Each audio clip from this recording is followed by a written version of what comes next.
عبداللہ بن عمر رضی اللہ تعالیٰ عنہ سے روایت ہے، انہوں نے رسول کریم صلی اللہ علیہ وسلم سے سنا، آپ فرماتے تھے کہ تم سے پہلے کی امتوں کے مقابلے میں تمہاری زندگی صرف اتنی ہے جتنا عصر سے سورج ڈوبنے تک کا وقت ہوتا ہے۔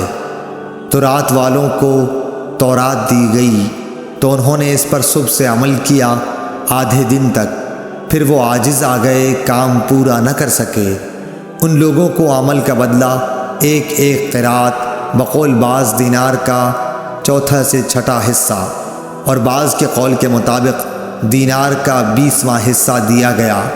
پھر انجیل والوں کو انجیل دی گئی، انہوں نے آدھے دن سے عصر تک اس پر عمل کیا اور وہ بھی عاجز آ گئے، ان کو بھی ایک ایک قرات ان کے عمل کا بدلہ دیا گیا۔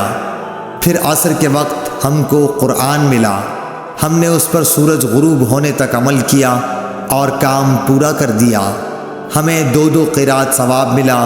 اس پر ان دونوں کتاب والوں نے کہا، اے ہمارے پروردگار، انہیں تو آپ نے 2 قرات دیے اور ہمیں صرف ایک ایک قرات، حالانکہ عمل ہم نے ان سے زیادہ کیا۔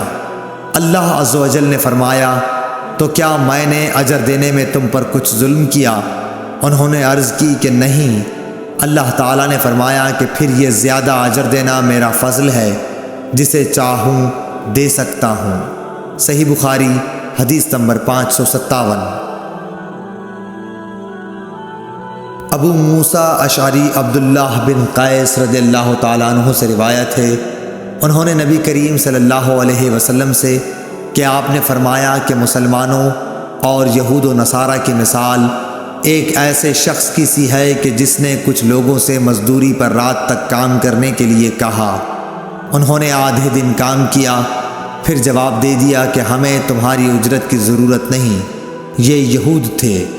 پھر اس شخص نے دوسرے مزدور بلائے اور ان سے کہا کہ دن کا جو حصہ باقی بچ گیا ہے، یعنی آدھا دن، اسی کو پورا کر دو، شرط کے مطابق مزدوری تمہیں ملے گی۔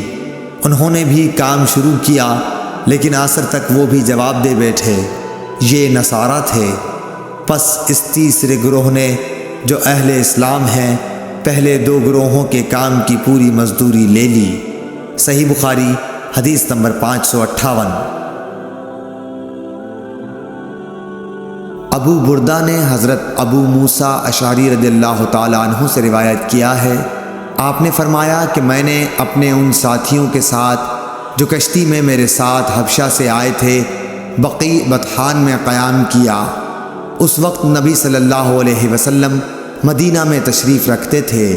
ہم میں سے کوئی نہ کوئی عشاء کی نماز میں روزانہ باری مقرر کر کے نبی کریم صلی اللہ علیہ وسلم کی خدمت میں حاضر ہوا کرتا تھا۔ اتفاق سے میں اور میرے ایک ساتھی ایک مرتبہ آپ کی خدمت میں حاضر ہوئے۔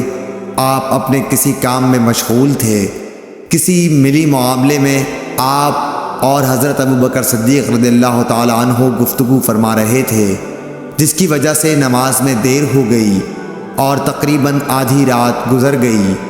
پھر نبی کریم صلی اللہ علیہ وسلم تشریف لائے اور نماز پڑھائی۔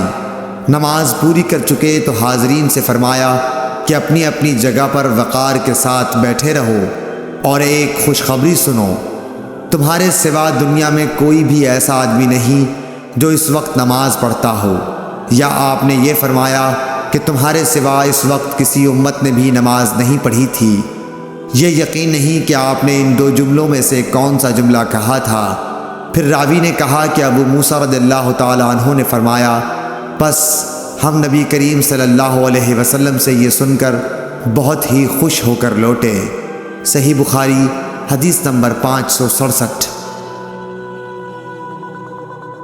محمد بن عمرو بن حسن بن علی نے کہا کہ حجاج کا زمانہ آیا اور وہ نماز دیر کر کے پڑھایا کرتا تھا، اس لیے ہم نے حضرت جابر بن عبداللہ رضی اللہ تعالی عنہ سے اس کے بارے میں پوچھا تو انہوں نے فرمایا کہ نبی کریم صلی اللہ علیہ وسلم ظہر کی نماز ٹھیک دوپہر میں پڑھایا کرتے تھے، ابھی سورج صاف اور روشن ہوتا تو نماز عصر پڑھاتے، نماز مغرب وقت آتے ہی پڑھاتے اور نماز عشاء کو کبھی جلدی پڑھاتے اور کبھی دیر سے۔